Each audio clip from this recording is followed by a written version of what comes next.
Hello, everyone. Welcome to the VORTEX Handbook 2, VORTEX Portal Quick Guide. This guide is designed for both system integrators and end users to help you navigate the VORTEX portal efficiently. Today, we're going to explore the essential features and functionalities of the portal so you can make the most of your VORTEX system. Let's get started.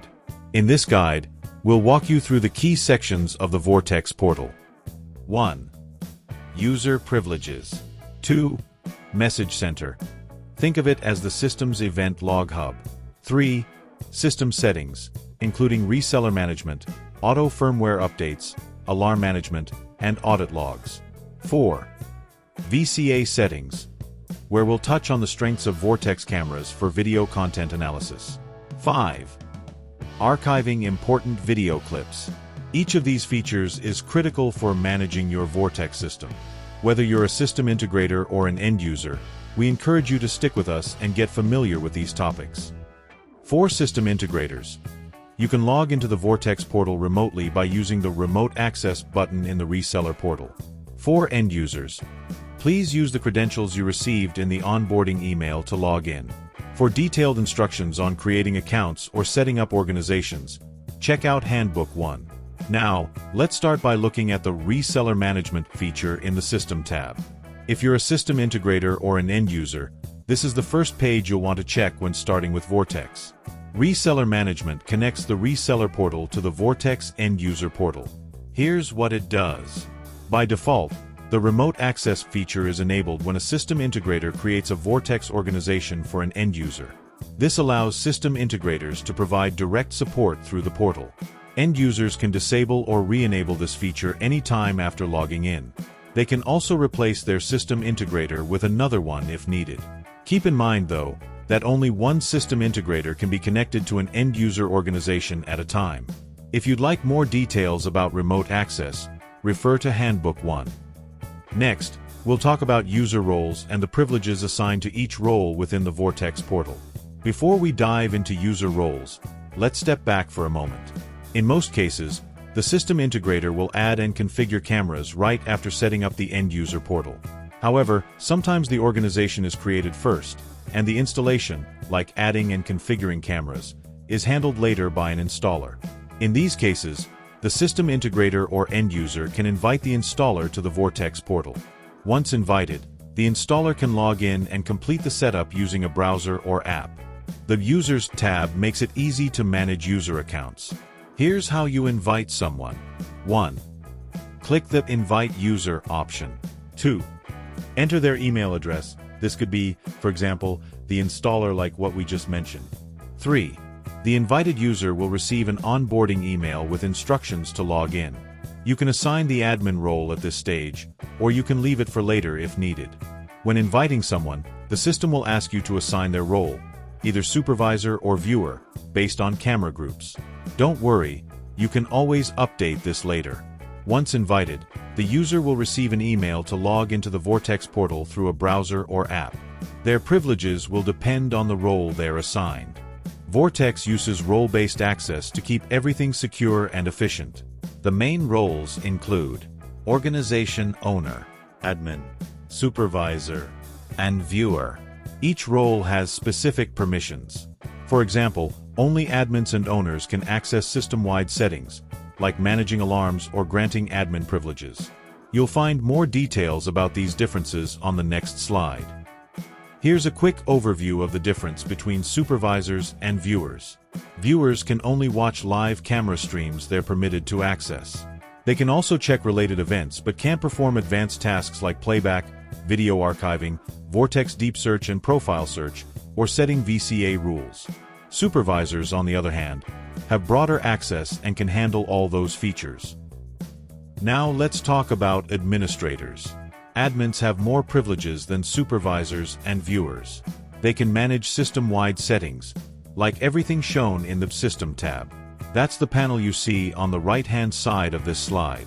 In addition to the features we mentioned earlier, admins can also add or delete devices within the organization, create or delete device groups, assign devices to specific groups, invite or remove users from the organization, grant or revoke device group access for users, promote a user to admin or revoke their admin privileges.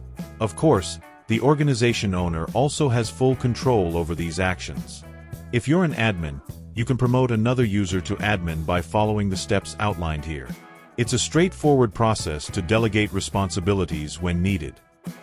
Here's a summary comparing admins with supervisors and viewers. We've already covered most of these features, but this slide provides a quick FAQ-style overview to help you explain these differences to your customers. Now let's look at the organization owner role. The organization owner has a unique privilege. They can see a special block in the System Organization Details section. Only the organization owner can transfer ownership to another user or delete the organization.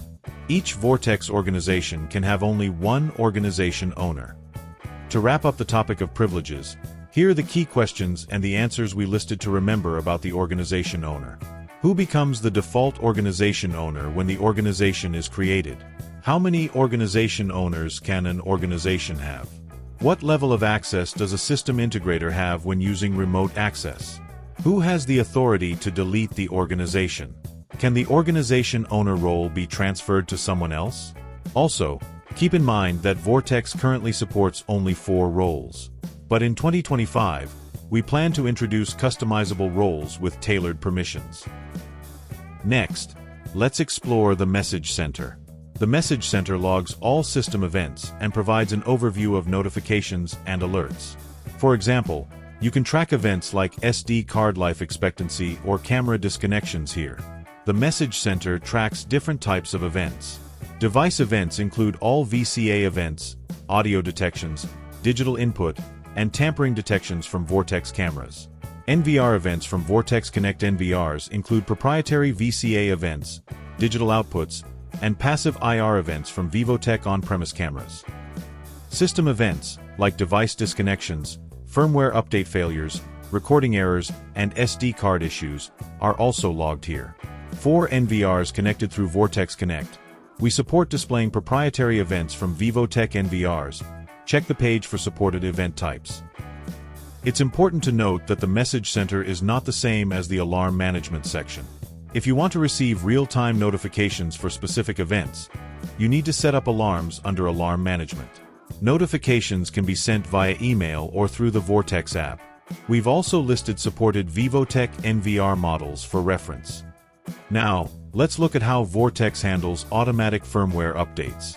VORTEX ensures your devices are always up to date with automatic firmware updates. As an admin or organization owner, you can adjust the update schedule. If there is new firmware released by VORTEX team, during the update window, VORTEX cameras will update one at a time to avoid disrupting operations. Each update takes just a few minutes. Note, disabling automatic updates is not an option to ensure devices always run on the latest firmware with VORTEX's latest solutions. The audit log feature allows admins and organization owners to track user actions within the organization. We're continually improving this feature, so you can expect more actions to be tracked in future updates.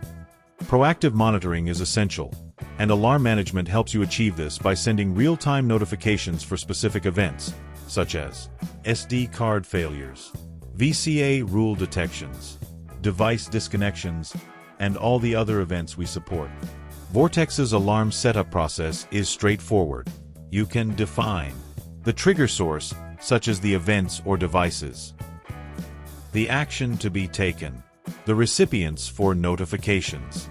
Actions include mobile notifications, emails, camera digital outputs, webhooks for server integration, and audio deterrence using VORTEX-supported IP speakers. VORTEX currently supports 5 video content analysis (VCA) rules. These rules are all triggered based on human and vehicle detection. With VCA, you can capture critical video clips based on human or vehicle detections. These events are logged in the Message Center under Device Events and can also serve as triggers for real-time alarms. Stay tuned for more VCA rules coming in 2025. For now, refer to the VCA setup guide and related articles on our website for more details. The archive feature allows you to back up important video clips to the cloud, even if you don't have a cloud storage license. Here are the key points. 1. Only supervisors, admins, and organization owners can use this feature. 2. Users can archive clips via the playback bar, as shown here. Users can also archive clips via Message Center or search results. After archiving, you can find the archived files under the Archive tab. One particularly useful feature is public sharing. You can generate a URL link to share archived clips with law enforcement or other relevant parties. To wrap up, remember that archiving can be done through the playback bar, the Message Center, deep search and profile search results. That concludes the VORTEX Handbook 2, VORTEX Portal Quick Guide. We hope this session helps you understand and use the powerful features of the VORTEX Portal effectively. For more details, check out the information on our website, YouTube, and follow us on Spotify and Apple Podcast. Thank you for joining us today, and we look forward to supporting your success with VORTEX.